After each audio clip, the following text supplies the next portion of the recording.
Hola, the base is dropped for a Saturday Power Hour edition of Soccer Down here. I'm in my usual spot. John is not. John, where are you and what are you doing?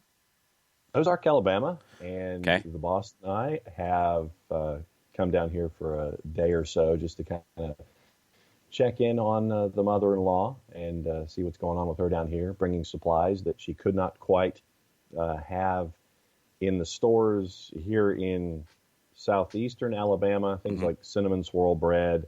No, is it the what's the Diet Coke? Is it the no caffeine, no sugar Diet Coke? It's not the Coke Zero, but it's the other one.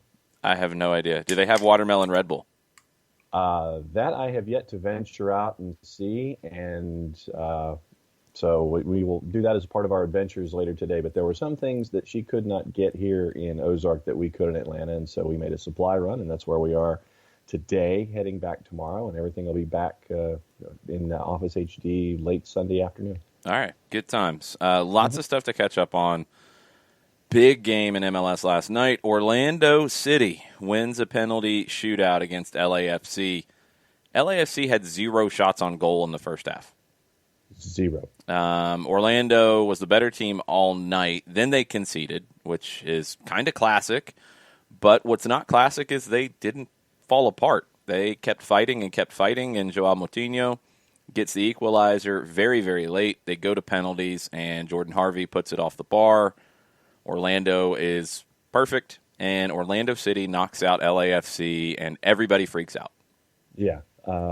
Nani had the chance to get them up 1-0, I want to say in the 58th, and it was On a penalty, right? On a penalty, medium height. Vermeer had it pegged from the I'm with our friend Jessica Charman on this. Yeah, I don't care what height it is. That's a good save. it was. No, but you're going with the height thing. You're going with what everybody says. Like it's a comfortable I was going height. with a descriptor of where it was. I was not making any indictment on Vermeer on the save. You didn't say it was a good save. I was. Can I build a sentence first? I'm just saying it was a comfortable height. It was a medium height. That's setting it up. Play-by-play of the actual event. Okay. Vermeer gets there and he works his Okay. way over, gets both hands on it. Nice save. Okay. And everybody's freaking out and sitting there going, "Oh, Nani screwed up." It was a great save by Vermeer. GK Unions, they're checking you out, John. They're not sure about your membership. Well, heck, I was a left-footed right winger when I played the sport anyway, so I don't know if I would qualify for GK Union. Well, no, you can be an honorary member of GK Union, and we'll let them decide. Joe is Right. part of GK Union; he's watching. So, Right. oh, we have ads. Okay, wow, we're moving up in the world on Twitch, I guess. Nice. Cool. I hope it's cool. I hope maybe we get something out of that. I don't know yet. Exactly. Hopefully we make that money. But Joe, I'm gonna need your take here. Is John dismissing the GK Union with his talk about the medium height of the penalty? In his play-by-play Yeah, okay. of the actual event, Vermeer got both hands on it, knocked it away. Great save. 3 minutes later, BWP scores. Okay. And the world is all aflutter again with what's going on with Orlando and LAFC. And Jordan Harvey, bottom line, to me, got beat. I mean, Joe Moutinho got up in the air. Jordan Harvey was late. Moutinho puts it in. You're tied at 1. You go to penalties. And Harvey puts it off the bar. And Orlando was 5 for 5. And Nani comes in the 5th and knocks it down. And Orlando advances. And the world continues to be, I don't know, what's more active and frantic than a flutter? Freaky. They were freaking out. But LAFC did not advance and Orlando did. Oh, everybody was freaking out about that. Yeah. Orlando was the better team. There's just no way around it. Orlando was the better team. LAFC, they struggled to really get a lot going in the attack because Orlando was very organized. Once LAFC got their run, and we've seen it so many times, when they get their run here. I think Joe's got your back. He's saying medium height's the easiest save to make. I'm just trying not to. I'm trying to give the goalkeeper some credit here. I went with location. I wasn't making an indictment on Vermeer making his way to his right. It was just where it was. in the penalty in the goal area. It's become a thing in commentary and descriptors where it feels like it's taking away from the goalkeeper. Yeah. If you are at any kind of a stretch on a penalty, for me, goalkeeper gets the credit for the save. If it's right at the goalkeeper, okay. Yeah, you had to guess the direction. Good point, Ropes. I'm going to give them credit if they're at any kind of a stretch. If it's right at them, okay, then I'm not going to give the goalkeeper as much credit, but I'm still going to give them some credit for the save. Penalties they're not supposed to save, period. Just making sure. I'm trying to give our goalkeeper some love. But Vermeer should have had the save. What was it, in the bottom of the fourth? The one that trickled under him? Well, even that, he could have had the save. I'm not going to say that he should have had any penalty save. He could have. And that's what hurts for a goalkeeper. That's what's so brutal about penalties, because you're not supposed to make the save, period. It used to be, and I think the percentages have gotten lower, and maybe this is just in my head. It used to be 9 out of 10 penalties were made, period. And now it feels like it's maybe more like 8 or 8.5. But anyway, they're not supposed to make the save. So I'm not going to say, even though he got there on that one and it snuck under him, that he's supposed to make that save. He could have. He put himself in the position to it. He's going to want it back. He's going to wish he was able to make that save. I'm not going to blame him for it. No, I'm just saying that, the way that it looked, he had it, he guessed right, he was there, and it knocked under his right arm and deflected and trickled in and under and all that kind of stuff. And Vermeer's going to want to have that one back. Yeah, that's where I'm at with it. Joe said he was a quarter step off on 3 of the 5. And those are the ones that'll stick with you till you play again, because it's just right there, and I couldn't quite make it happen. Yeah. It's frustrating. Lots of stuff. Lots and lots of stuff. So let's touch on real quick. Badgermon says, by winning on pens, Orlando avoided a most Orlando-esque scenario, missing a penalty, scoring it to death, and losing on penalties. That absolutely would have been it. By losing, the questions about LAFC are going to keep rolling in. I don't think they are. I don't get it. I don't get it. We're asking questions. I've been asking questions because I did not understand why they sold Walker Zimmerman when they did. I did not understand why they didn't go out and get a right back. One thing, if you have Zimmerman and why am I drawing a blank? If you have Zimmerman at center back and you either bring back Stephen Beitashour or you go get a right back. Tristan Blackman is a new starter at this point in this kind of team. Dejan Jakovic is not a starter at this level. I just don't see it. And to play 2 substandard out of 4 on the back line,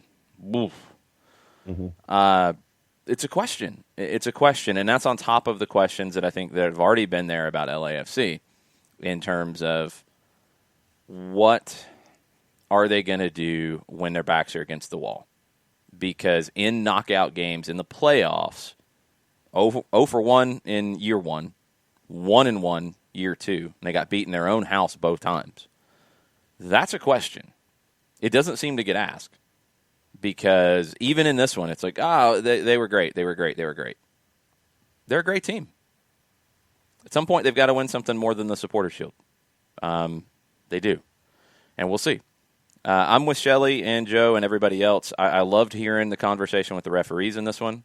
Yes. It feels like the professional referees organization's getting more comfortable now with more audio from the referees. That's great. If we can get it live, even better. I'm cool if it's delayed, if that's what's going to make them more comfortable. But if we can get it live, I'm all in.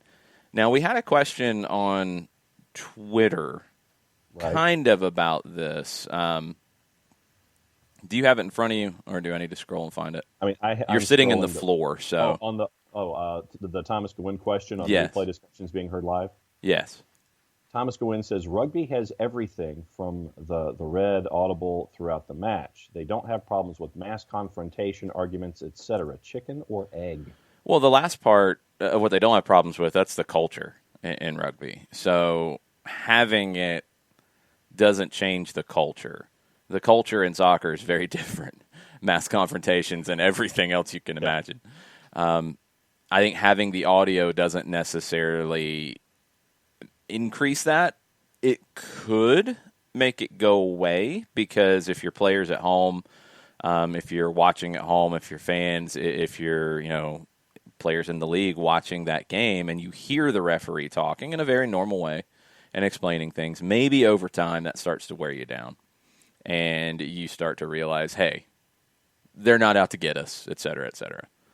So rugby's just a different animal altogether. The culture of the game is different.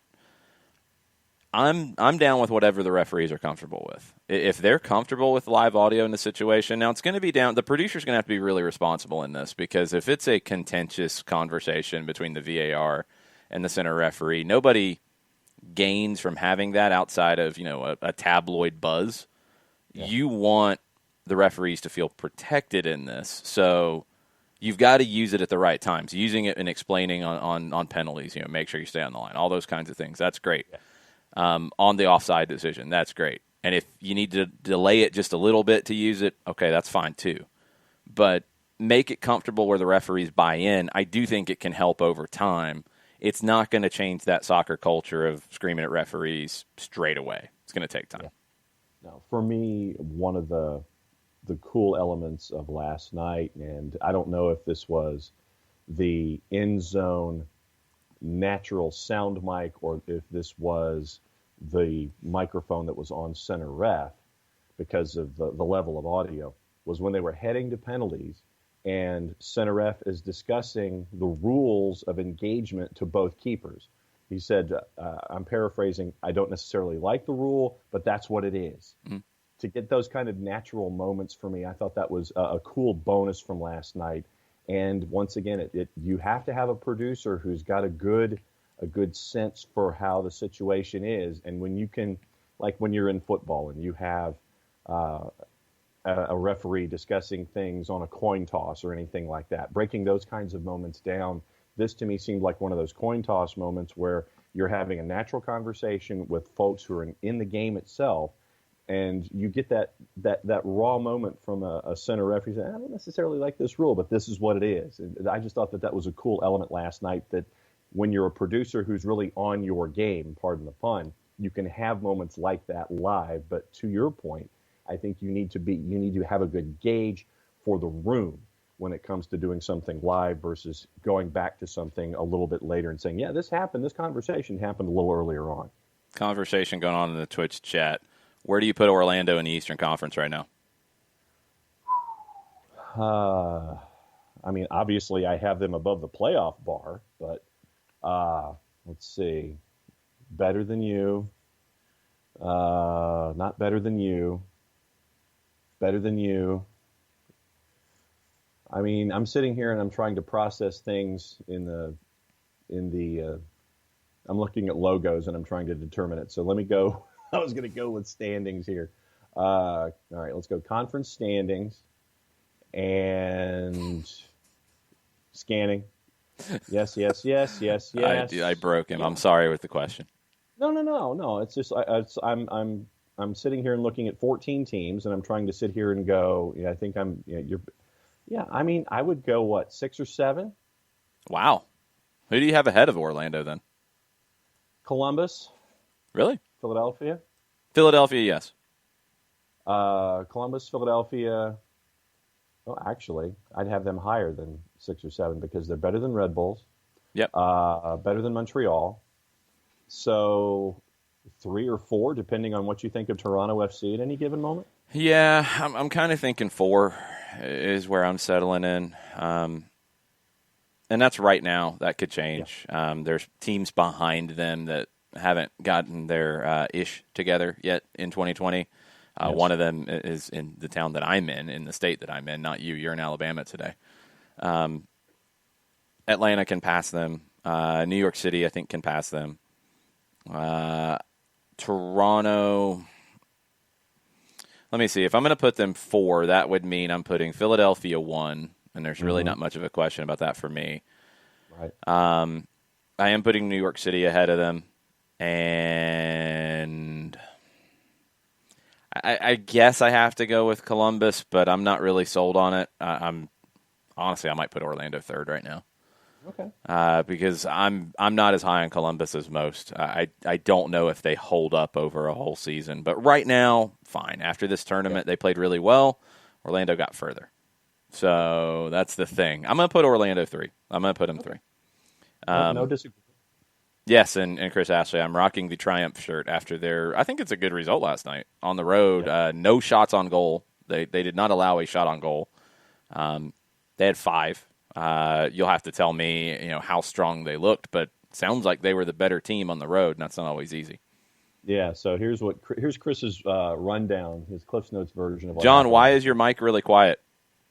I don't know. Why is my mic really quiet? I don't know. I can't adjust you because you're on the same feed as me. So either I'm going to have to talk quiet. Actually, no, I can adjust you a little bit since you're quiet. Yeah. Here's Chris Ashley's Cliff's Notes version, and I'm also trying to keep Better? people asleep. So, you tell me. Well, I'm asking the people. Yeah, see if that's better, but I'm also trying to keep people asleep that are asleep while I'm here in an office. That was the answer. Chris Ashley's Cliff's Notes version of what happened last night. He says the match had everything: trains, an indirect free kick in the box for an illegal touch, a shot hitting the crossbar of the goalpost, and lines for every sport imaginable. I don't think I'll ever complain about baseball pitches and football lines. Yeah, there were a lot of lines. Abby's asking why I don't have an Atlanta United 2 shirt today. Well, they're not playing, and they didn't play last night, so I'm wearing Greenville because they played well last night. And I actually need an Atlanta United 2 shirt. I have a whole bunch of Atlanta United shirts. I do not have an Atlanta United 2 shirt. I'm the other way around. Yeah. I've got so many different Atlanta United polos especially. Okay, cool. It is, but the audio is better. Cool. Thank you. Yeah, I've got so many different.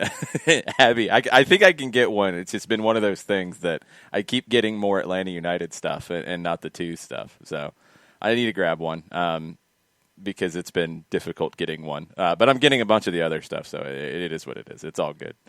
Yeah. Badgermont says the lines are not Forward Madison's fault. They are not allowed to play in Dane County. Oh, yeah, totally. No, I get it. I've been involved in an NPSL where we've played on lines.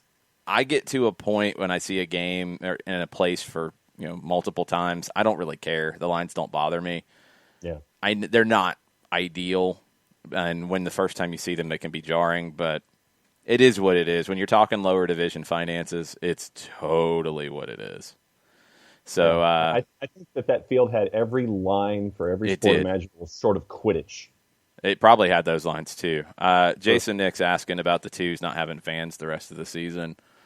I'm not surprised. I don't know the details of the conversation with Kennesaw. I'm assuming that was part of it as well. I'm not shocked. You do have to be realistic, I think, when you talk about the second team. You're not talking about a huge number of fans. And I don't know the numbers that are, cost effective. If you're not having fans, you're going to have less staff on site in terms of the stadium side. You're paying for less people to be there. That's one thing. I don't know if there's a magic number of fans that you can have that makes it worthwhile to have all of the security and concessions and et cetera, et cetera. You're not going to be able to have completely open. Could you have what you normally have for Atlanta United 2? I think so, at least according to what people think is safe right now. That could change quickly, honestly. I don't know. It's probably the safe way to go. I wish it wasn't the case, but I understand why it's the case. No, I completely get it. And, instead of not knowing what the information is going to be in front of you right now, you're looking at the information you have. And it's a combination of not knowing what the physical environment's going to be. You're looking at cost effectiveness and a whole bunch of other things. And bottom line is you want to keep people safe. You want to keep people as healthy as possible. And so I completely understand where they were coming from. Okay, I did not know the Amazon Prime thing, Chris Ashley. You're going to have to fill me in. What? John, don't even try to figure it out. You're going to give yourself a headache. You're going to fall over on the floor. It's True. Way too complicated for you.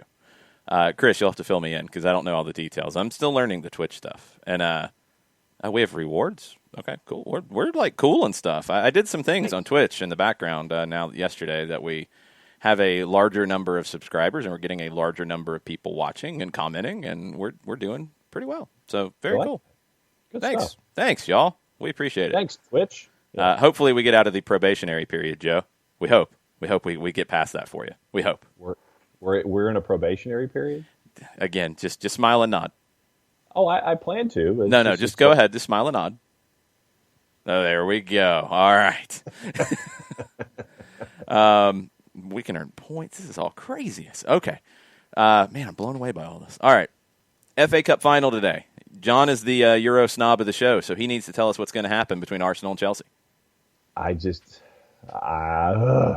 Arsenal was probably the banner of frustration for a lot of folks when it comes to what you'd like to think for Arsenal and what you're seeing with Chelsea. Frankly, from our friends at Odds Portal in the aggregate, and this is about right, I would have had Chelsea winning outright in 90 minutes and have it not go to extra time. Chelsea right now is at a plus 108. Arsenal's at a plus 261. And even numbers after 90 minutes is a plus 252. I just think that Chelsea, frankly, is too strong offensively. And the word is that Christian Pulisic is 100%. So he will be up and running for the Blues. So I just think it's just too much firepower for Chelsea. But I could see Arsenal trying to muck things up and turn it into 21st century Pong and not make it very exciting just to get it to extra time, if not penalties. But I would say, for me, Chelsea all the way. I'm not buying anybody mucking it up. That's not paying attention to the two managers, in my opinion. I don't think Arteta and Lampard are guys who want to do that. I think they both want to play. And, the thing about Arsenal in this one, John Cross at the Mirror had an interesting piece. They're trying to figure out how they're going to keep Aubameyang and how this is going to work. They need to get into Europe to be able to pay the man. Yeah. They've got an option to extend his contract to 2022. They have to trigger that by December 31st, or he's out of contract next summer. That is a huge option on him, and I don't think they'll be able to afford it if they don't get into Europe. So then that would mean they'd have to sell him now and try to get something out of it. Reportedly, Barca, Inter are both keeping an eye on this. They'd love to get him on a free, but they, maybe wouldn't mind paying a transfer fee. At least Inter wouldn't. So they've got to find a way to win this. I think they're desperate. Chelsea's in the Champions League. Is Chelsea desperate in this one? I don't know. They've got Conte and Willian back. Don't know if they're going to start, but they're back from injury. Lampard said that they're in the squad, and we will see if they're fit enough to be involved in the starting 11. That was in the press conference yesterday. I think Chelsea's the better team. I think they find a way to win. Could be an interesting game. Could be a fun game to watch because of Arsenal's desperation. There are a lot of questions about the business side of it, why it's on ESPN Plus and why other games in the tournament were on ESPN. Benjamins, money, all of it. That's why the Open Cup final was there too. It's why a lot of things get put behind paywalls right now. Is it ideal? No. And I'm with Turner. I think finals should be widely available, period. You want to put everything else behind the paywall? Fine. Put the final on as high. If you can't put it on ABC, put it on ESPN. If it's a temporary thing to try to get subscriptions, and that was how I kind of felt about the Open Cup, okay, fine. I don't like it, but it better not be the norm. I hope this isn't the norm. I really hope this isn't the norm.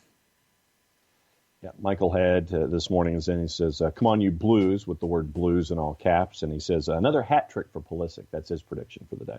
People are like subscribing to things and getting awards in the chat, and I'm confused. There's fireworks in the chat. What in the world is going on here? I'm blown away by Twitch at this point. But are we getting rewards? Just smile and nod, John.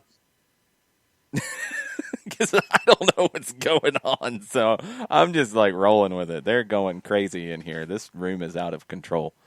Wow. Okay. We didn't talk about this yesterday, and we kind of need to. And Turner, I know I've got your question too about baseball, and we'll get into that before we wrap because it's not looking good at the moment. FIFA. We got sidetracked with Joseph Martinez and Cubo Torres news yesterday. Sepp Blatter, who is exiled, he has come out and said that Gianni Infantino needs to be suspended by FIFA. Blatter, well, I mean, I don't care about that. He's right. Like, he's accurate. But just the individual who is accredited with that soundbite. That's fine. He would know. Yeah, he would. He was suspended and banned by the Ethics Committee of FIFA when he became the subject of criminal proceedings in 2015 in Switzerland. Right now, Gianni Infantino is the subject of criminal proceedings in Switzerland in 2020. Mm-hmm. He has not been suspended. No, of course he hasn't been banned yet because he hasn't been suspended. So, I mean, old Sepp has a point. He ain't wrong, but the irony of the deliverer of the soundbite for me, that's the whole element in all of this. I don't care. Like, oh, okay. Yeah, I'm going to say, he ain't wrong, but yeah, all right. Yeah, dude, okay. No, dude. He knows better than anybody. He knows better than you or I. He's been there and done that. Yeah. I have not had criminal proceedings open against me in Switzerland, so I don't have any insight into this. Sepp Blatter does. Yeah, so it makes you wonder who's going to be under criminal proceedings in Switzerland in 2025 at this rate. Whoever the next president of FIFA is, because that seems to be the way it goes. It's ridiculous. So. Yeah. Blatter has a point. We'll see what FIFA does with it. Let's touch on a few different things around domestically, and then we'll get into some questions because we got a bunch. Sure. MLS, there's rumors out of Nashville that FC Dallas and Nashville SC will play next Friday in Frisco. It'll be the first of 3 games between the two teams to make up those regular season games they lost out on in Orlando. Has not been announced yet. Kind of thought it would be yesterday. It's not. So is it going to happen next Friday or not? We'll have to wait and see. But that is being floated out there. USL roundup from last night and looking ahead to tonight in the championship. Tampa Bay Rowdies, 2-0 winners over Charleston Battery in St. Petersburg. 1 goal, 1 assist from Sebastian Guinzotti. He's a player. Guinzotti is a legit player who I think can move up to MLS if the opportunity was right. It was a great individual effort for him on his goal. One thing for the Atlanta United 2 match, they played Charleston on Wednesday. Jared Van Schaik got 2 yellows. He is suspended for Wednesday night, along with Jackson Conway, who's suspended for getting 2 yellows. North Carolina tonight, not in Atlanta's group. They're hosting Birmingham at 7 o'clock, ESPN+. Indy 11 with Andrew Carlton, hosting Sporting Kansas City 2 at 7 p.m. And Phoenix Rising with Lagos Kunga in action tonight, hosting El Paso at 10:30. All that's on ESPN+. All right, here's your trivia question for the morning. Okay.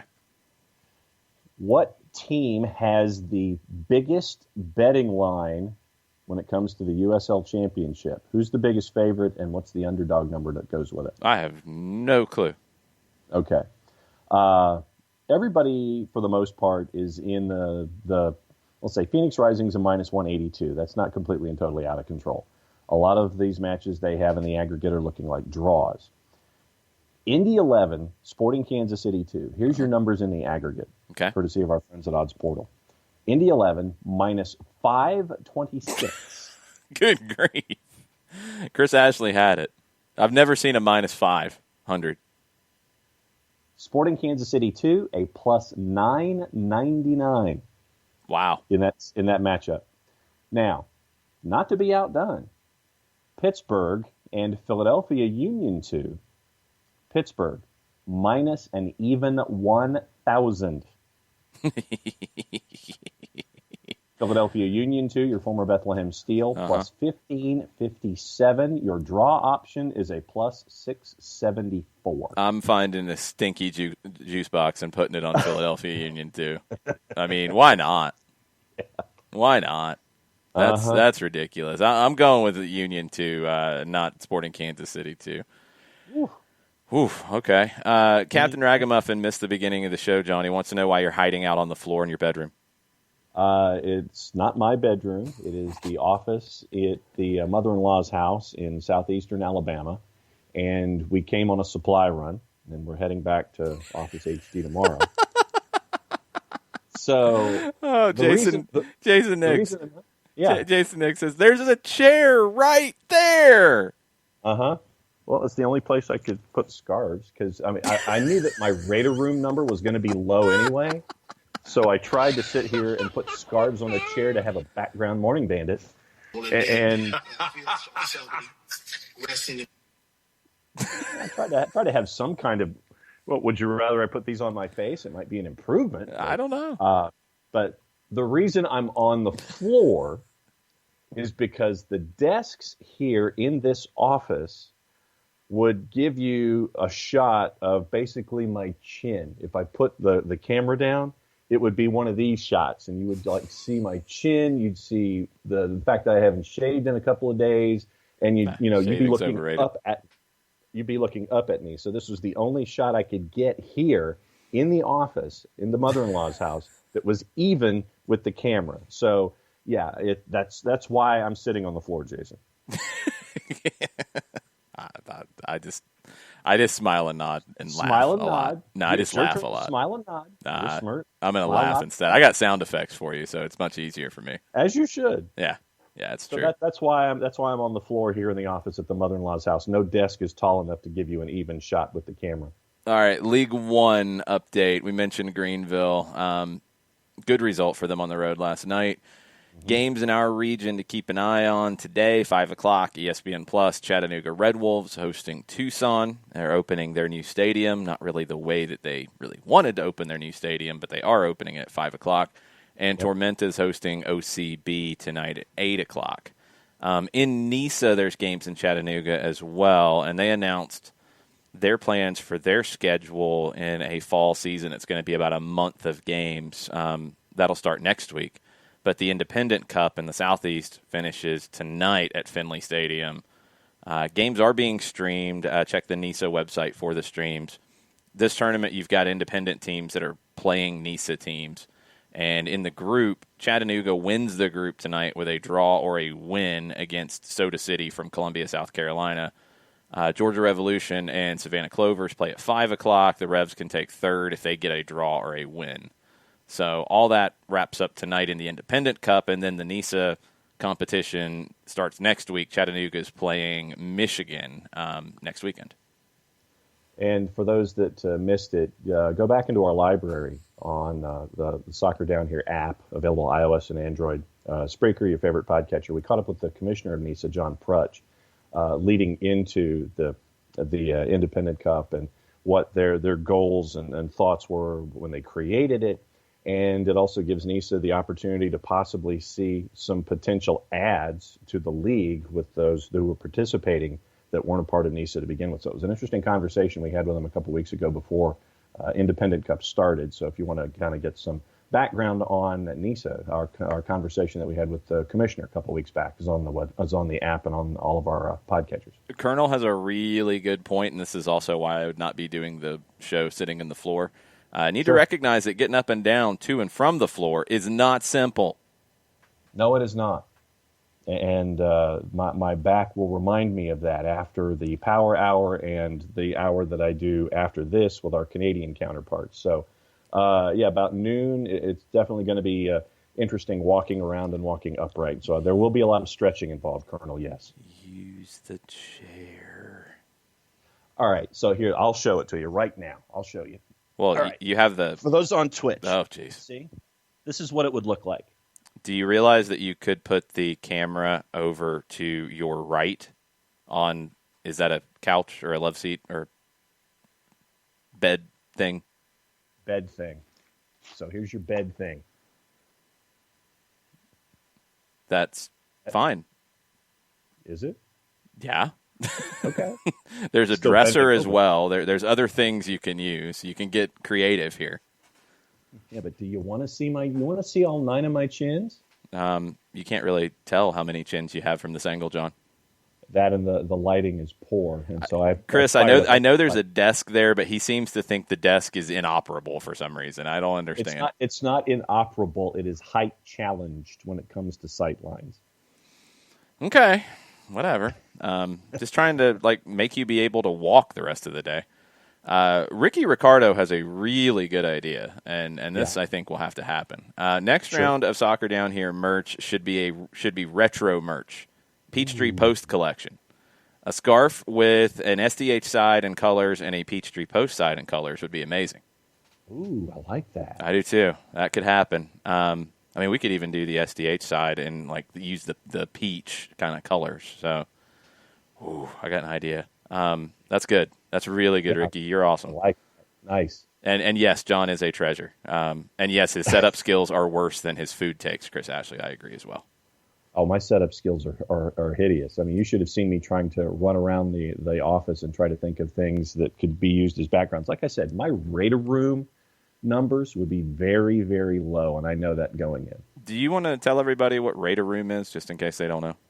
Okay, Raider Room, and that actually is a Twitter account, where these guys, in the last 4 or 5 months, with everyone with their home studios and such, they decided to sit there and critique folks with their backgrounds and all of their sets that have been constructed when they do live shots and talkbacks and things like that. So there are some folks who put a lot of effort into it. I mean, they're in their kitchens, and there's a lot of pretty furniture and everything behind. There's paintings, there's fruit, there's all kinds of things.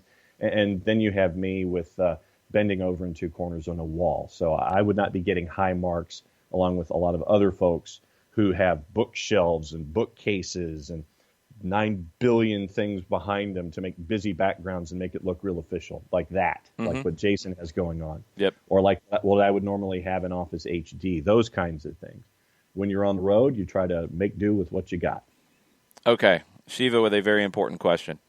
Yes. Now that, and Shiva said MLS's darling, a.k.a. LAFC. I will say the National Soccer Media's darling, LAFC. Yeah. Now that they're out, who is the National Soccer Media's pick to win the tournament?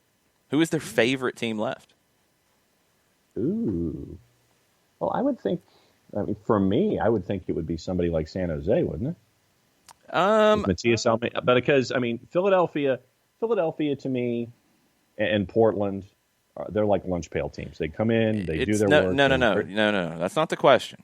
It's not the question about who's the favorite. It's who is the National Soccer Media's favorite. Because that's a different conversation. Because we've heard since Adrian Heath has called everybody out on saying, hey, we're the underdogs, nobody gives us any credit. And everybody's gotten really defensive about it and is constantly saying, no, that's not what we said. We didn't say Columbus was going to win. Yeah, you did. You did. Everybody was all in on Columbus. It's okay. Give Minnesota their credit. But now, who is the darling? That's the question. I don't think it's Orlando. San Jose? No, I don't think they're the darling. I think Orlando and San Jose, and I know Andrew Weeby's been all about Orlando, but I think it's almost funny that the love is there for them. They don't take them seriously. And maybe that's just where it is now, is because the big teams are out, that it's just going to be let's pick the goofiest team to back and support. I don't know. It's a weird thing because everybody was in on Columbus. Yeah. Everybody has been in on LAFC. The numbers, 538 was the same way. The favorite numbers were just ridiculous. Well, I can tell you now that whoever that comes out as the new media darling favorite, that team's not going to want it because they won't be around in the tournament anymore. Probably not. Now everybody's fighting to be the underdog. Exactly. Except Orlando. They don't care. They don't care what you think of them, which is fine. Minnesota's embraced being an underdog. I don't think Philly really cares. I don't know. Maybe it turns into Minnesota in a weird way with this. I'll be really curious to see where the conversation goes on it.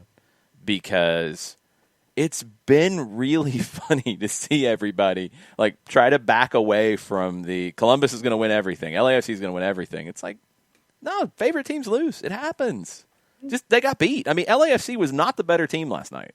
There's nothing to back them up and say, well, they were really good, but no. And this is where my frustration comes at times with the conversation, because if I dare say that Atlanta was the better team, like against the Red Bulls, no, you can't do that. Can't do that. But they were the better team. No, they lost. They're bad. Well, nobody's acting that way about LAFC. So, really? I mean, what's the deal? It's just weird. It's just strange. So, I don't get it. I don't know who their darling's going to be. I don't think they have one at this point. So, I think they're going to go, comical with it. And yeah, maybe they'll go on Orlando or whoever. I don't think they'll go to Philly. For whatever reason, Philly doesn't get enough credit. There's always a but when it comes to Philadelphia. Philadelphia has been the most impressive team. Philadelphia's first half against Sporting Kansas City was the best half of the tournament. And it's just, there's always a, well, about LAFC, they can't defend. Period. And yes, they're missing Carlos Vela, and yeah, that's difficult. But that's why you've got Rossi. No, not but. They're missing Carlos Vela. That's difficult. But that wasn't what people were saying. People were saying, oh, it doesn't matter if you're missing a big player. That doesn't matter. You can't use that as an excuse. You can't pull it out now.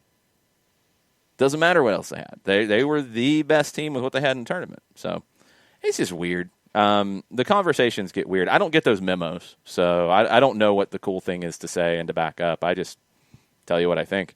I think Philadelphia has been the best team. I think San Jose dodged a bullet with LAFC getting knocked out because they've had problems with LAFC. They've had problems with Minnesota too, so it's not going to be an easy one for them tonight. And New York City and Portland, I don't know who New York City is yet. I'm not completely convinced as to who they are at the moment. Portland, I know who they are. I know what the Portland Timbers are. I know what they're going to do. I do think they win tonight. I think Portland gets through New York City. And I want San Jose to win because I enjoy them. They're fun to watch. I think Minnesota is going to get the win. That's where my picks are.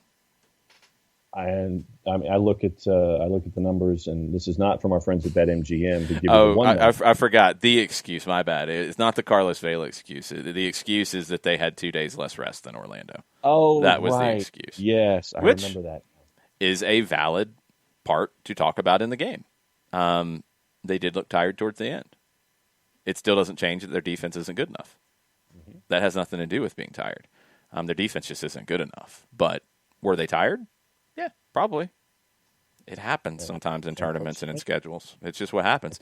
Can't say the schedule thing because I remember getting shredded for that last year too, about the trip where Atlanta went from home to Vancouver, back home, then to Red Bulls. Red Bulls didn't have a midweek game, but that wasn't valid either. So I don't know. I don't know what's approved and what's not. Hopefully we get some approved excuses from those memos that we don't get. Yeah, we get those memos sent to us by carrier pigeon. Here's your numbers. What are the numbers? San Jose, and this is in the aggregate. This is not from our friends at BetMGM who give you the one number. This is the composite. Okay. San Jose to win plus 118. Okay. Minnesota to win plus 204. Wow. And your even number after 90 minutes heading to penalty kicks is plus 270. I think Minnesota wins. In regulation. I think they're built a little bit better for this. The thing about San Jose now, when the truck starts rolling for the Quakes, they don't need to put the brakes on at all, because they can't defend that way. They're not a team that can protect a lead by sitting back and defending. That's not how they play. Right. So when they start to get on top of a team, they've got to just keep going and keep going and keep going, because I always feel like they're going to concede. I always feel like they're going to give up a chance. Minnesota's the other way. Minnesota will sit back and defend and counter against you and make it difficult. They've always been a difficult out for Almeida's San Jose. So I'm going with Minnesota. I'm going with Minnesota in regulation. 3-1. Okay. I had 2-1. I didn't think that it was going to be 3 on the board. I thought that Minnesota would win, and I had it as 2-1. I love the 204 number, frankly. I thought it was a little high. Yeah, that's crazy high. That's disrespectful to Minnesota. All right, so let me see if this one is as equally disrespectful for you. The nightcap, NYCFC in Portland. Okay. NYCFC to win plus 114 in the composite. Yeah. Portland plus 222. Yeah, I'm going with the plus 222 again. I mean, NYC could win tonight. NYC has the talent to win tonight. NYC's been inconsistent in this tournament, and they're putting it together, but is it together? And I don't necessarily believe it yet. I think Portland's better right now. Mm-hmm. So I'm going with the Timbers. Yeah, so I'll take, I don't know if it would be the cran grape or the cran apple or the cranberries, but it's pretty close when it comes to juice boxes for both of those matchups. Yeah, I'm going with the underdogs in both. Yeah. Badgermon says Portland is better than fake Manchester City. Christopher Abel goes San Jose 4-1. Wow. Not high on Minnesota's attack. I think it's going to be a counter for Minnesota. I think they're going to sit and soak up some pressure and hit you on the break. I think they have the players that can hurt you in transition. And San Jose gives up transition opportunities. You've got to punish them for it. You just have to do that, and teams have struggled to do that in this tournament. I don't know. I feel like Minnesota is not your old loons anymore. I think they're going to be difficult here. Yeah, I think that Adrian Heath has had a couple of years to get the guys that he wants, to get them all squared away. And now that he's had the chance to get things established, he's had the chance to have everything together and continue to grow it. I know that we're all looking at not having Iko Para for the tournament, but they've had some great work from AHA to help things out for Minnesota. I just think Minnesota is a more well-rounded team, if that's not a double positive there. I just think that they're more well-rounded, especially defensively, can take advantage of that, create some chances, put some goals on the board, and force San Jose to become more frantic. I'll look at it as 2-1 Minnesota in that one, and I think that Portland to NYC, I'm going to go away from the Velvet driving slipper special for that one and go 2-0 Portland. Okay. Christopher Abel with a question. How much of a home field advantage has Orlando had throughout the tournament? Orlando got an easy group stage, and it certainly had a lot of luck on their side. Disappointing that LAFC came out flat. Now, what do we need to do to cancel this tournament before the apocalypse happens and Orlando actually wins something? I don't think it's so much the home field advantage, because I don't think there really is one. Two of the teams that have been the most impressive in this tournament are San Jose and Orlando, and they were the first two in the bubble. They're comfortable in their surroundings. San Jose was the first team in. Orlando followed, I think, the next day.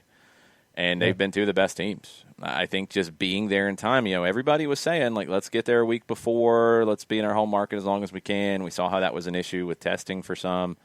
I think it was just better to get in and get comfortable. San Jose's built a really good feel around that team. They love each other. They love playing on the same team. Almeida's great with that group and leading it. I think Pareja's building the same family atmosphere in Orlando. It was a hallmark of his Dallas teams. So you get them in a situation where you're away at camp, and I think it benefits Almeida and Pareja. So it's not about home field. It's just about being there first. Yeah. Okay, Turner Kirby asked about Major League Baseball, and to fill everybody in, you've had the situation with the Marlins going on all week.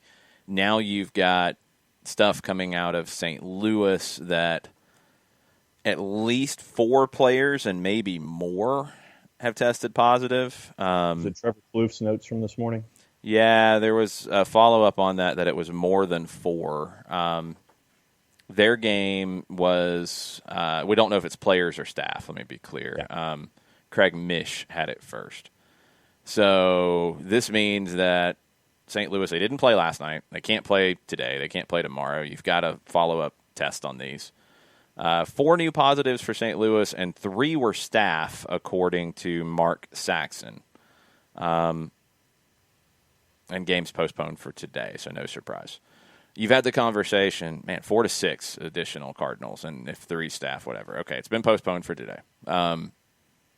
we've had the conversation that came up yesterday where the commissioner said that if this continues, we're going to cancel the season, saying that to the union. A lot of people took that as an implication that the players are to blame here. Don't know if that's the case yet because we don't have any real way of knowing that at the moment. So I'm a little reluctant to put all the blame there. There have been reports about the Marlins going out in Atlanta when they were here for those preseason games and not following protocols and being very lax on following protocols. Turner said, I'd say any person connected with an outbreak on a team should be suspended for a good amount, fined an equally good amount. You shouldn't be allowed to leave the hotel, put a security guard in front. If you need food, DoorDash is the thing. You have to take this stuff seriously. And this is my biggest frustration with it on Major League Baseball side is if staff are not taking it seriously, it's not just their coworkers that they're putting at risk. It's not the other team. I think that is a bit of a fallacy. Now we need to find out more about the Phillies situation. Yeah. And we need to find out how things could have happened between the Marlins and the Phillies if it happened that way. The Phillies, I've seen both. I've seen people say that they've had positives, and I've seen people say they've had no positive tests. So I don't know what's going on in Philadelphia. But through what we've seen with sports, and there's a good bit of data since sports have come back, you're not seeing transmission from competition. You're seeing transmission within a team. Right. So if you're not following protocols, if you're in charge and you're not stressing protocols, if you are a player doing risky things, if you are a staff member doing risky things, you are putting your friends and your coworkers at risk. More importantly, you are putting families at risk. More importantly, you are putting sports at risk because you have a responsibility to even be able to do what you're doing right now. You have a responsibility to everybody else in the industry, everybody else in your team, their families, to do the right thing. It's crazy. Now, a lot of comparisons because it seems like that people just forgot that the NWSL did a bubble and it worked, and MLS is doing a bubble and it worked. People are, the NBA, yay, they're the adults in the room. Well, they got their plans from what the Bundesliga and what MLS and NWSL did, and they've done a really good job. The WNBA is also doing a really good job. Stop being stupid and not paying attention to things or just not wanting to give credit. That's idiotic. Yeah. Learn from it because there's people doing it right. Now, the problem is Major League Baseball is very high profile. So all the people doing it right is going to be washed away if these people are not doing it right. Turner said Phillies reported another day of no positive players. They had a coach and clubhouse staff test positive. Thank you. The other day, but no increasing numbers. Need to see how that could have been affected by the Marlins, if it was affected by the Marlins. If it wasn't, and generally we have not seen that, okay. If it is, then you've got a different set of questions to ask. But these teams, players, staff that are putting people at risk do need to be punished. You have to identify who it was and how it went down, and that's the hard part, is I don't know if you can do that. I don't know if you can find person number one. People are going to have to be honest and say what they did, too. And that's not always easy to do. It's messed up because it's going to affect MLS. It's going to affect USL. People have asked how USL isn't having these issues. There's been some USL issues, and I would not be surprised for there to be. Honestly, there should be more issues in USL than there should be in Major League Baseball. Yeah. Look, the reality of this. The more money you have, the easier it is to isolate. That's a fact. Like it or not. If you've got the money to pay for extra delivery, to do whatever, cool. You can isolate and do a really good job of isolating. If you are making what USL players are making, if you're making what most of us are making, your average person, it's not quite that easy. You start thinking, well, wait a minute, I'd like to not pay that $5 to $10 delivery. I'd like to just go pick it up. I'm going to go do that. And I'm going to take care of myself and be smart and safe, but I'm going to go do that because that adds up. It's frustrating that USL, which, now remember, LA Galaxy too had 11 positives. We've seen some games get postponed. You've had some issues. But You haven't seen anything like the Marlins. We'll see what happens with the Cardinals. It should be easier for them. They have more resources to work with, and they are going to affect everybody else. It is incredibly, incredibly, incredibly frustrating, and it should not be happening. The managers and the general managers and the people involved in administration are the ones that I have the biggest issues with. Because how are they allowing this? You don't have what the Marlins have had if everybody is following protocols. It's not happening. It's a problem. I had this discussion yesterday on another one of the appearances that we do on a weekly basis. And a lot of fingers are being pointed at Don Mattingly right now. Should be. Where Mattingly, the hue and cry is that Mattingly should be suspended. And when the initial positives first pop up, you have the players go through this text chain led by a team leader. And then with the positives already on hand, they vote as a team to continue playing. It's absurd. And Mattingly comes out and says, I'm proud of my team. They're warriors and all this kind of stuff. Okay, you truly do not understand the gravity of the situation that you are currently in if you're saying things like that. Yeah, 100%. It's absurd. It's absurd. Okay, I know you have somewhere else to be. You've got to talk to Canada on Barn Burner. So Here's what I'm going to ask you to do. Stay on the line real fast. I'm going to finish up with the questions in the chat and on the podcast. So don't want to shortchange anybody. So give me 1 second to not have Twitch blow up on us. Sure. Let's get that here. Yeah. After the Power Hour, it's Zingo TV channel 250. And we get to hang out and talk soccer and any other thing that goes on from 11 to noon. And we do that on Saturdays when we do it. Okay. All right. You're good. I'm safe. I'm not going to blow anything up at this point. Okay. So you are good. And have a good rest of the day. And hopefully you'll find chairs and desks that work while you're in Alabama. Yeah, for another hour or two. So well, be good. Don't break your back. Not planning on it. I'll catch up with everybody tomorrow. Be good. All right, see you. All right. All right. Let's finish up on Twitch now that I've changed cameras and such. And we'll finish up on the podcast as well. You got any final questions? Go ahead and throw them in. So, it's a mess. John did not give us the LinkedIn smile before he logged off. I think he had to lean over to press the button. So, a lot of talk about Atlanta United, too, and their decision not to have fans in the stands. I'm with Abby on it. I think it's the safe route. You can have protocols. You can have,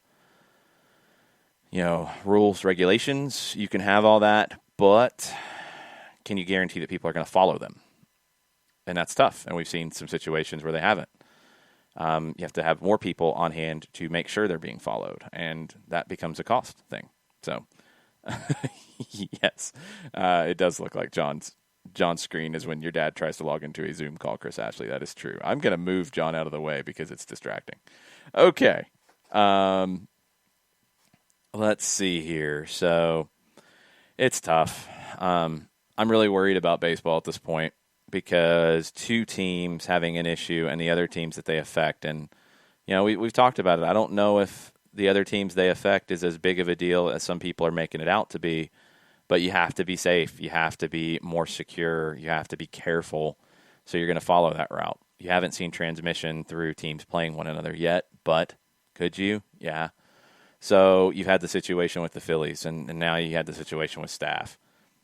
It's just very, very frustrating. And now that you have two teams with issues and two teams with a list of games being postponed, what's the point? What's the breaking point? I don't know. I've seen people say, well, they should just shut down for a week and do testing and do quarantine and then restart.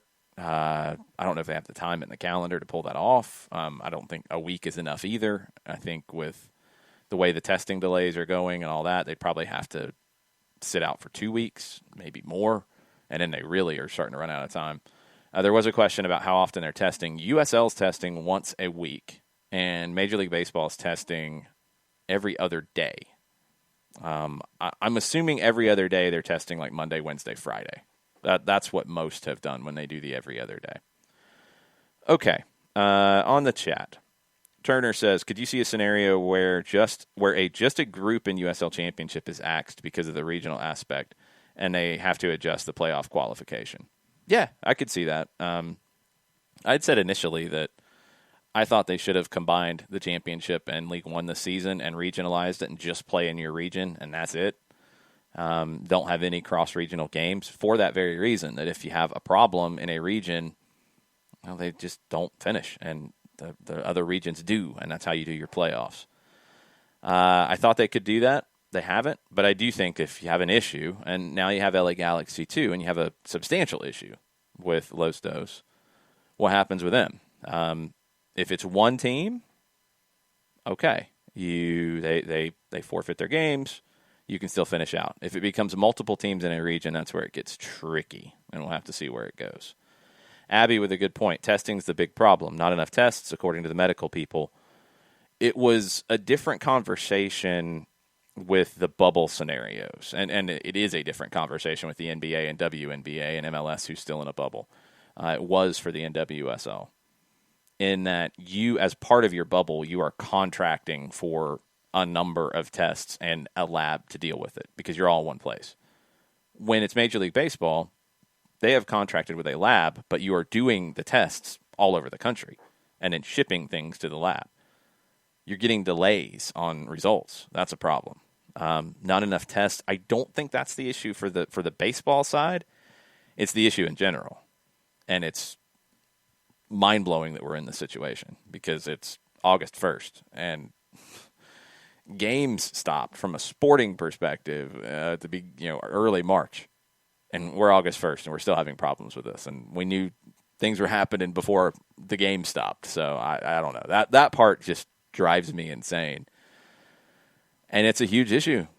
Because the only way you can do sports, the only way you can have people working in a factory, the only way you can have people working in an office in a shared space, the only way you can guarantee that they can work together and not have issues or have an acceptable level of risk, maybe is the best way to put it, is if you are testing and testing often and getting results back quickly. The fact we haven't gotten there is craziness. It's just craziness.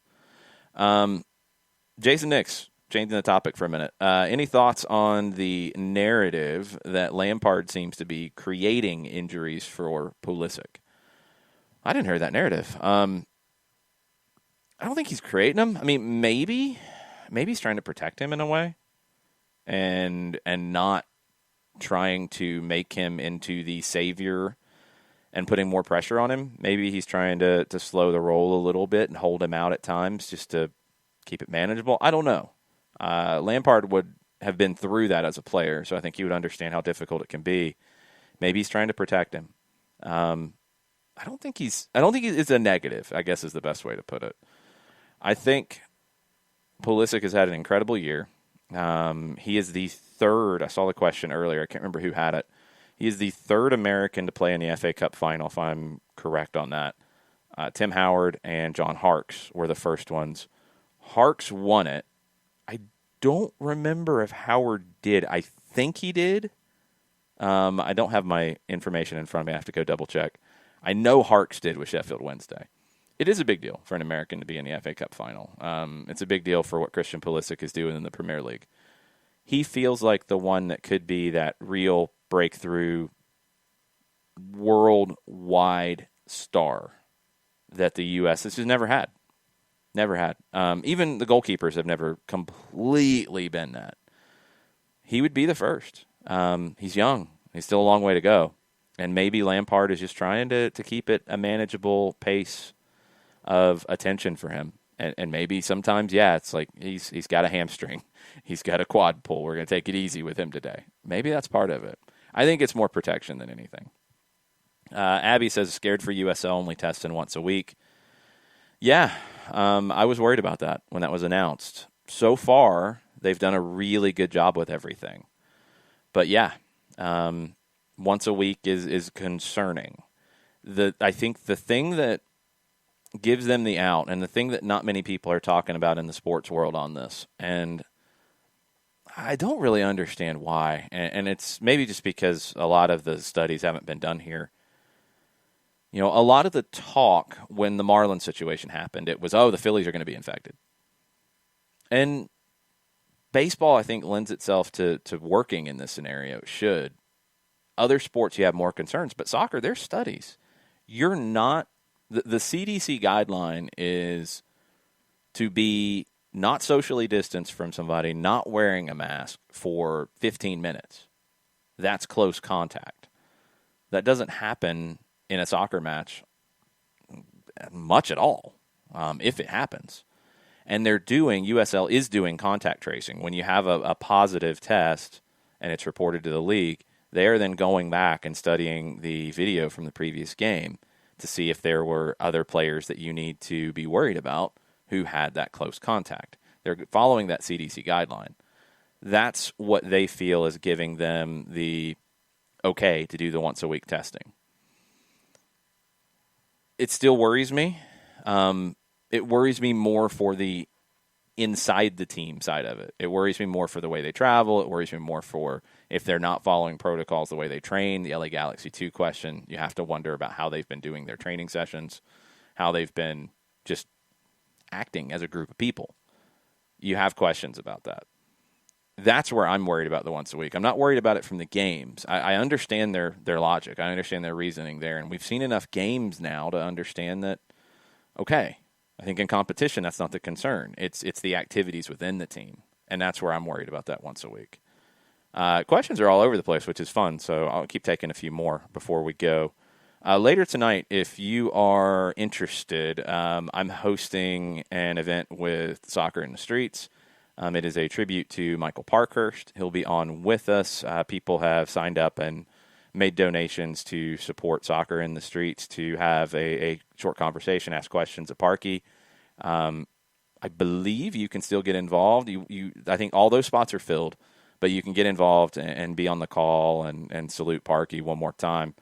Follow Soccer Streets on your social media channels and email Eric, who is overseeing it on the Soccer in the Street side, and he'll let you know what you can do and what you're able to do. So that's going to be tonight at 7 o'clock. Looking forward to talking to Michael and, picking his brain a little bit on stuff, and also, hearing just fun stories about his career and seeing what people have to ask him as well. That's always fun. Create some fun questions. Christopher Abel says, since Atlanta are a team of rhythm and they play better when they're playing matches every week, should we consider loaning 7 to 8 first-team players down to the twos? We've talked about it, and I don't know if that's even possible right now because of those differences in the protocols. Because to come into the MLS safety zone, I don't know what to call it. I guess that's what we're going to go with. To come into the MLS safety zone, you have to test negative twice within a 72-hour period because you're testing every other day in MLS. USL, you're testing once a week. So the way it would go, let's say you loan players down. To go from MLS to USL, no big deal. They'd have to test in whatever the USL is testing. I don't know if they're using the same labs. I don't know how that's going. So maybe you have to do an additional test. Okay. You do that, you play in the USL match. To rejoin MLS training, you're going to have to sit for 3 days. And that's a huge drawback at the moment for a new manager, especially trying to assess all the players, see what he's working with, get a vibe, build a vibe, all those things. I just don't think you can really afford to do it right now because of those differences in protocol. Turner Kirby said his thing on MLB testing is I don't understand why they are going through one location and not having it be regionalized. Why should the Braves test have to go out to Salt Lake City when there are labs around Georgia that could handle it? I'm assuming it's down to capacity, but it's a good question, and I don't know. And I don't know if they just couldn't make sure that everybody would have the same level if they regionalized it. I would think that if they picked 4 or 6 labs around the country and had teams send it to the closest lab, that maybe it'd be a faster process. I don't know if that's slowing down the process either, though. The testing question's a big one for everybody, but yeah, it's an issue for MLB, and it's been an issue from early on. They were waiting on tests when they were starting their summer camps. You had sessions that were canceled because they hadn't gotten test results back. That's got to change. That's just got to change. Abby said, just talking about all of this, it drives many of us insane on many levels, and it's all about protocols. And after they test, they have to quarantine themselves until they get the results. That's accurate because you can test, and then if you went to a party afterwards, it kind of negates the test. It's tough. It's tough. That's why you have to be vigilant, I think, at all times, especially if you're a pro athlete. That was a huge component of the Bundesliga plan, was just driving it home that you are responsible for a lot of people and what you're doing. You are getting the privilege to play right now when other industries are not active, and you have to take that seriously. And that means you do your test, but then you're also not going out and doing stupid things to risk things after your test. The testing doesn't fix it. The testing allows you to identify. Right now, we're not doing any of those things. So it's all a mess. That's a huge issue. Christopher said, is Lampard protecting Pulisic because he's American? I don't think so. I did worry about that early on. I worried he wasn't giving Pulisic enough of an opportunity because of maybe a bias. But I don't think that's the case now. I think it's impossible for that to be the case at this point. But I think he's just protecting him because he's a young player. He just doesn't want to put too much on him too fast. Chris says he wonders how it'd be different if Pulisic was English or Spanish or Argentine. I don't think the young player side of it would be different, but I think maybe he would have gotten more opportunities faster because there just would have been maybe just a higher baseline of wanting that player to play or believing they're ready to play. There's still a bias against American players, and can they play at the highest levels? Pulisic being successful, Weston McKennie being successful, Tyler Adams being successful, that's all going to help break that.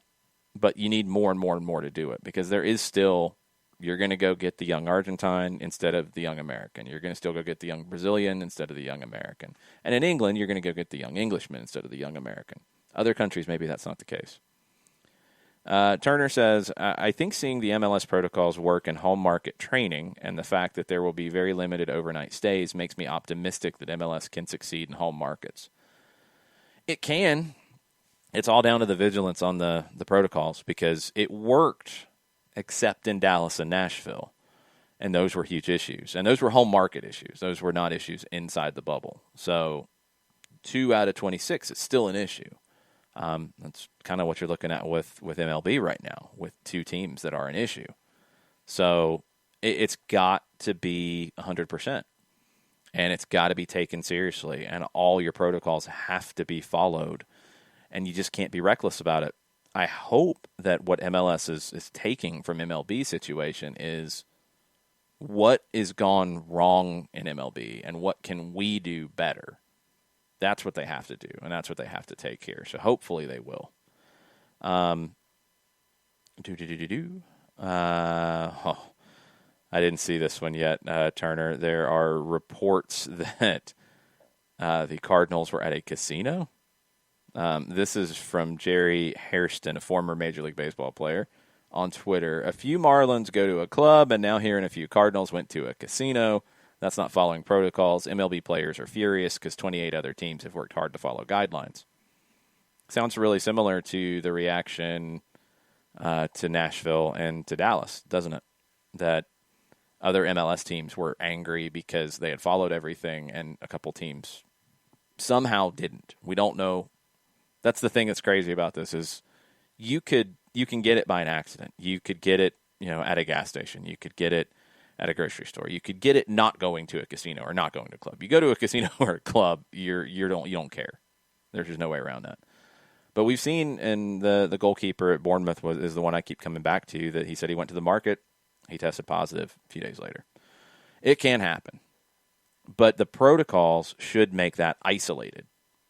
Because if you had in Major League Baseball, and it sounded like there's been a few, and we don't know all the details. I think in the NFL right now you're seeing positive tests as people come into the camps. You're going to have some positives. That's going to happen because you have positives in society. But where you have these outbreaks, that means your protocols aren't working. So it's 2 things. It's how it started and then how it spread.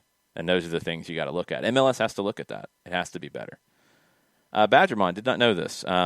This month's Target Circle Vote for Nonprofits has Soccer in the Streets as one of the choices. That's another way to donate. Very cool. I did not know that. I will be checking that out. Ricky said, when do we expect to get info on the return of the regular season? There had been reports from Stephen Goff in the Washington Post that we would at least hear kind of the guidelines for it very soon. And I thought that would have been by the end of the week. I'm sure that this MLB issue and I'm sure the Canadian issue are making that a challenging thing. So obviously there's plans to, or Atlanta wouldn't have put Joseph on a season-ending injury list and signed Cupo Torres. If there's not plans to play, then you're not doing those moves. So there's plans to play. But what it looks like, I think that's still up in the air. So I would expect we'd at least hear details on what it looks like or what it's planning to look like next week. I don't know if we'll hear dates next week, but I think we'll hear at least framework next week, Ricky. That's my guess. Rope said, don't we have more of a home market issue now? We do, and we did in MLS with Dallas and Nashville, so I don't want to dismiss that completely. I think we have more of a protocol issue in all those situations, and throw LA Galaxy 2 into it as well in USL. It's not as much about how one person got it, although if you find out that they got it through being risky, then that factors in. But it's more importantly protocols of how it spread. That's the part that teams can control, and they have to control. There's just no way around it. Turner says, yeah, that's not following protocols from Hairston. Yes, duh, for 500. Turner says, as we start to wrap up, could we possibly see a second bubble and a Super Cup type MLS Cup? It's possible. I think anything's possible at this point, but man, those bubbles are expensive. And that's something that NWSL, MLS, WNBA haven't gotten enough credit for. NBA, I think people just expect, they're made of money. And they said $150 million is what their bubble would cost. I would assume that for MLS it was at least that. You have more people per team, so it could be more expensive, but at least $150 million. MLS isn't made of money. They're losing a lot of money this year. WNBA, same. They're not going to make much money this year, and they're doing a bubble in Bradenton. Maybe not quite at the same level, but still, same with NWSL. Maybe it's not what MLS and the NBA are doing, but it's still a big expense. So to do another one, I think you'd have to sell it. I really think if you're going to do that, you would have to have a title sponsor. You would have to have somebody foot the bill, because I don't know if it makes sense for them to drop another $150 to $200 million on top of the losses they're going to have this year without it. Unless this transfer window is crazy and they make a lot of money, or they have a title sponsor come on to pay for it. Because I know Disney and ESPN helped. They didn't do things for free. So it's tough, man. It's really, really tough. To play sports safely right now, it's very expensive to do it. There are a lot of people, jobs. There are a lot of industries. There are a lot of TV networks. There are a lot of media outlets who really need sports right now because it's a huge source of their programming and their content. And it's critical because then that drives advertising and that drives revenue. So there's a lot of reasons for it, and that's why you're seeing it. But it's also very expensive to do, and it gets to a point where you wonder about diminishing returns. So I don't know if MLS wants to do another bubble. If they want to have an MLS Cup, they might have to. But I don't know. And that's the hardest thing about all this is we don't know. Can you do what USL is doing with increased testing, increased vigilance on protocols, and do it in home markets and not have the issues that Major League Baseball's having? Potentially. I think you do still have to plan for having games being postponed due to positive tests. You have to be ready for that if and when it happens. I'd like to think it can be done. I'd like to think this gets better, too. Don't know. We'll have to wait and see. That's the hardest part about all of it for these leagues. It's the hardest part for anybody in like my role. It's the hardest part for fans. We really, really just don't know. And we're going to have to wait and see. So I was hoping we'd end it on a more positive note, but maybe not. That's how this goes sometimes. You don't know where things are going to twist and turn to. There are USL games tonight. Ran through them earlier. You've got games on ESPN Plus in Chattanooga with the Red Wolves at 5. You've got South Georgia Tormenta at 8 in USL League One. You've got North Carolina and Birmingham at 7. You can watch Andrew Carlton and Indy 11 at 7 as well. Lagos Kunga, Phoenix Rising at 10:30 as they host El Paso. You've got the NISA Independent Cup today, 5 o'clock Georgia Revolution and Savannah Clovers, 8 o'clock Chattanooga FC and Soda City. Chattanooga wins the region in this tournament with a win or a draw. The Revs can get third with a win or a draw.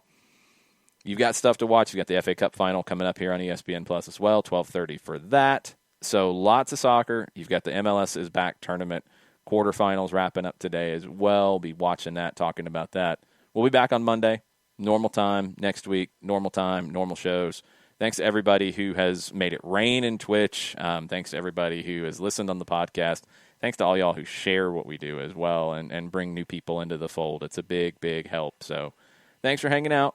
Have a good weekend. Stay safe, and we'll be talking to y'all next week. Mucha plata, y'all.